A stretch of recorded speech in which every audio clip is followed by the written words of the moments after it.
जय हो द्वारकाधीश। आज का टॉपिक है कोई दिल ही दिल में पछता रहा है।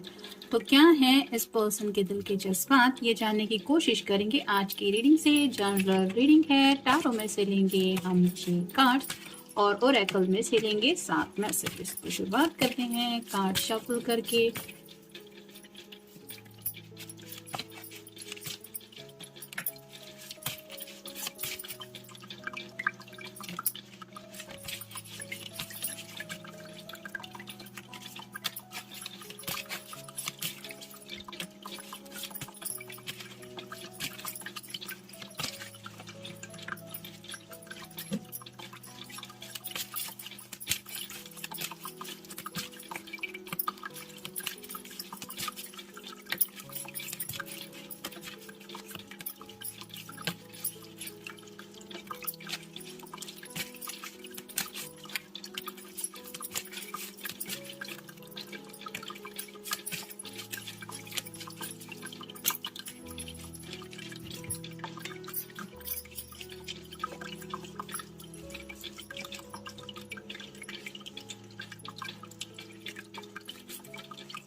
शुरुआत करेंगे टैरो से। पहला ही कार्ड है टेम्परेंस का। यहाँ पे आप देख सकते हैं एंजल है और एंजल के दोनों हाथ में 2 कप है, जहाँ से एक एनर्जी फ्लो हो रही है। यानी कि एंजल्स इन पर्सन को एहसास कराने की कोशिश कर रहे हैं कि समझो अपने दिल की बात। कुछ लोग जो होते हैं जो किसी की बातों में आ जाते हैं, घर वालों के हो सकता है, किसी फ्रेंड सर्कल में किसी की बातों में आ जाते हैं, करियर को, पैसों को, सब बातों को इम्पोर्टेंस देते हुए अपने खुद के ही जज्बातों को नज़रअंदाज कर देते हैं। यानी कि ज़िंदगी में आगे बढ़ना है, सक्सेसफुल होना है तो कुछ ना कुछ सैक्रिफाइसेस करने पड़ते हैं, घर वालों की मर्जी रखनी पड़ती है। ऐसी कई सारी बातें सोच के कुछ लोग अपने ही दिल के खिलाफ डिसीजन ले लेते हैं, यानी कि ज़िंदगी भर के लिए किसी ऐसे पर्सन को चुन लेते हैं जिसके साथ उन्हें पता होता है कि वो कभी खुश नहीं रह पाएंगे।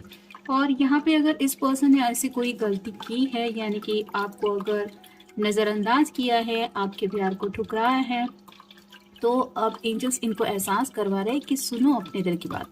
तो वो जो एहसास है प्यार का, ये वो दिल से फील कर रहे हैं, जिस वजह से आप कह सकते हैं कि ये इस तरह से आपके बारे में सोच रहे हैं। फिर है द मून। पाइसेस का कार्ड है, यानी कि मीन राशि है। रात रात भर ये पर्सन जगते रहते हैं, किसी को नहीं पता कि इनके दिलो दिमाग में क्या चल रहा है। ये सिर्फ चांद को देखते रहते हैं, जैसे चांद के पास चांदनी है वैसे ही इनको लगता है कि इनके पास आखिर है तो है क्या।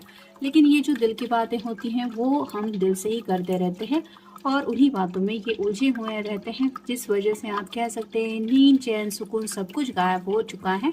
और स्पेसिफिकली रात के वक्त मोस्टली ये पर्सन आपकी यादों में काफ़ी ज़्यादा खो जाते हैं और इसलिए इनका ऐसा हाल हो रहा है, क्योंकि रात के वक्त तो आपको पता ही होता है कि खामोशी बहुत ज़्यादा होती है और ऐसे में शायद उनका दिल उनको चिल्ला चिल्ला के कुछ बोलने की कोशिश करता रहता है, जो बातें इनके समझ में आ रही हैं।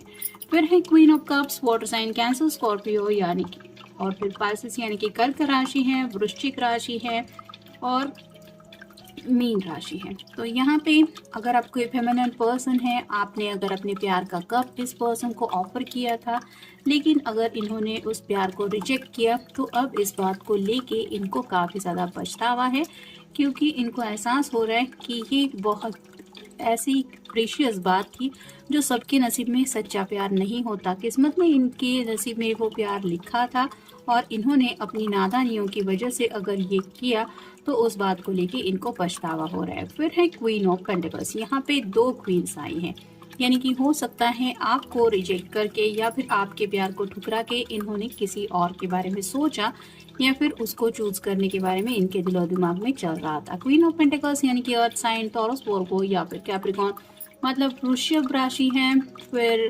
मकर राशि है और कन्या राशि है। यहाँ पे इसके हाथ में जो पेंटिकल है वो रिप्रेजेंट करता है कि ये फैमिली ओरिएंटेड पर्सन है, यानी कि हो सकता है इनके घर वालों ने इनको एक हाउसवाइफ के लिए ये पर्सन चुना, मतलब ये मेरे बेटे के लिए सही चॉइस रहेगी ऐसा सोच के।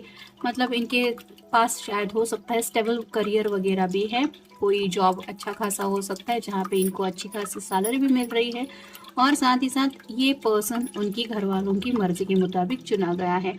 तो ये पर्सन पछता रहे हैं कि मैंने अपने दिल की आवाज़ नहीं सुनी और दूसरों की बातों में आके किसी और रिश्ते के लिए अगर इन्होंने हाँ कह दिया है, तो अब इसी बात को लेके इनको पछतावा हो रहा है।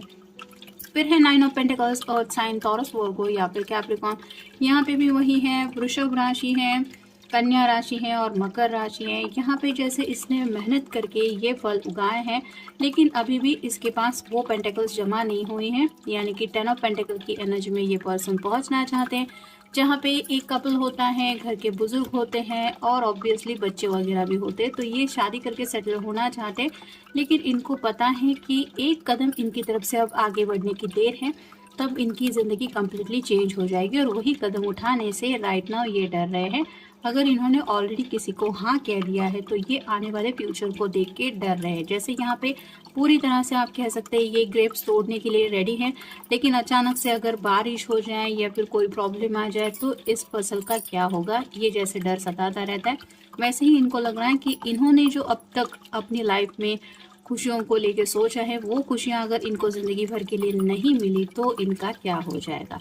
फिर है 6 of pentacles, earth sign, Taurus, Virgo या फिर कैप्रिकॉर्न। यहाँ पे भी वही है, यानी कि वृषभ राशि है, कन्या राशि है और मकर राशि है। इक्वल गिव एंड टेक चाहते हैं, यानी कि घर वालों की मर्जी से ही शादी करना चाहते हैं, लेकिन ऐसा चाहते हैं कि ये भी घर वालों की मर्जी मान ले और घर वाले भी इनकी बातें मान ले। मतलब शादी करे करके इनके बेटे को या बेटी को सेटल होने के बारे में अगर घर वाले सोच रहे हैं तो ये उनकी ख्वाहिश पूरी करने को तैयार हैं, लेकिन ये उनसे भी शायद यही कहना चाहते हैं कि मेरी भी बात आप रख लीजिए, यानी कि मुझे उसी पर्सन के साथ आगे बढ़ना है जिससे मैं चाहता हूँ या मैं चाहती हूँ, लेकिन ये बात लोग मान नहीं रहे, जिस वजह से शायद ये पर्सन परेशान है और डिस्टर्ब भी है, ऐसा भी आप कह सकते हैं। तो काफ़ी ज़्यादा इमोशनल स्ट्रगल भी इनका चल रहा है। तो यहाँ पे ऑलमोस्ट बाकी की राशियाँ तो आ गई है, लेकिन फायर साइन नहीं है, मतलब मेष राशि नहीं है, सिंह राशि नहीं है और धनु राशि नहीं है। तो बाकी कार्ड जितने आपके साथ रेजोनेट हो रहे हैं उतना ले लीजिए। अब देखते हैं उनके दिल में क्या चल रहा है। Why you ignore me now अडेज। तो उनको समझ में नहीं आ रहा है कि आजकल आप उनको इतना नज़रअंदाज क्यों कर रहे हैं।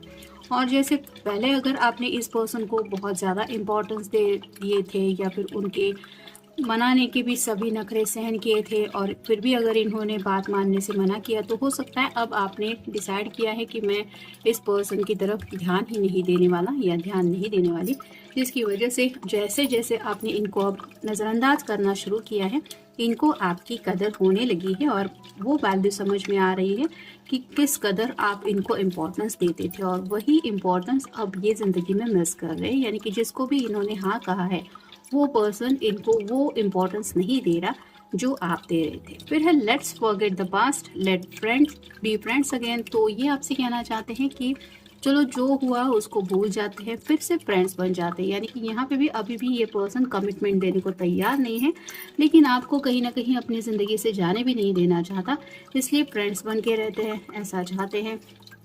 फिर हैं we can talk without words. तो उनको लगता है कि आप दोनों को बातचीत करने के लिए बातों की हमेशा ज़रूरत नहीं होती। कुछ लोगों का शायद हार्ट टू हार्ट कनेक्शन है जो अब ये फील कर रहे हैं, जिसकी वजह से उनका दिल अभी भी वो महसूस करते हैं कि आपसे कुछ ना कुछ कम्युनिकेट करता रहता है। वैसे ही कुछ लोगों की शायद आंखों में बहुत सारी बातें हो जाती है जो पल इनको अब याद आ रहे हैं और इस वजह से इनको पछतावा हो रहा है। जिसको शायद इन्होंने चुना है या चुनने जा रहे हैं उसे शायद ये नज़रें भी नहीं मिला पाते, क्योंकि इनके दिल में तो क्या है ये अच्छी तरह से जानते हैं। फिर हैं I rewind my memories with you every day. तो हर रोज़ ये उन पलों को याद करते रहते हैं जो पल आप दोनों के थे, यानी कि जब आप दोनों मिले थे, आपके बीच में बातें हुई थी या फिर कहीं पे कुछ घूमना फिरना हुआ था, कुछ बातों का सिलसिला हुआ था, तो वो सब बातें याद करके ये आपको हर दिन मिस करते रहते हैं।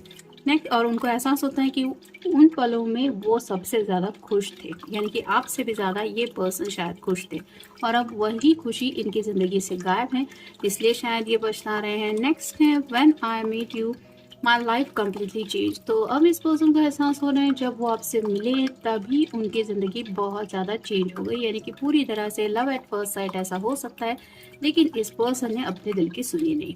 Next day every song reminds me of you. तो शायद खुद को बहलाने के लिए या फिर थोड़ा सा खुद का ध्यान भटकाने के लिए हो सकता है, रात के वक्त अगर नींद वगैरह नहीं आती तो नींद आने के लिए ये कुछ गाने सुनने की कोशिश करते रहते हैं, लेकिन जो भी गाना ये प्ले करते हैं हर एक गाना उन्हें आपकी याद दिलाता है, जिसकी वजह से और भी ज़्यादा ये आपको मिस करते हैं।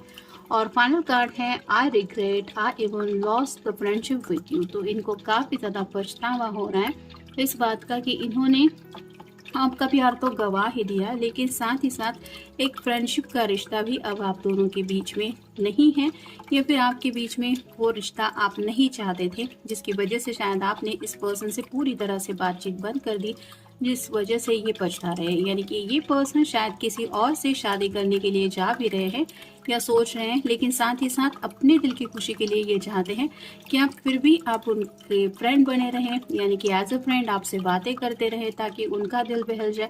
तो कहीं ना कहीं अभी भी ये पर्सन सेल्फिश एनर्जी में ही है और खुद को लेके ही सोच रहा है, अपने हैप्पी मोमेंट्स को लेके जब ये सोचता है कि मैं ज़िंदगी में कब सबसे ज़्यादा खुश था या कब सबसे ज़्यादा खुश थी, तो वो पल याद आते हैं जो पल इन्होंने आपके साथ बिताए थे, और इसीलिए ये पछता रहे हैं कि मेरी ज़िंदगी में अब ये पल क्यों नहीं है या कैसे वो पल मेरी ज़िंदगी से गायब हो गए। तो ये था आज का रीडिंग। मिलेंगे नेक्स्ट रीडिंग में।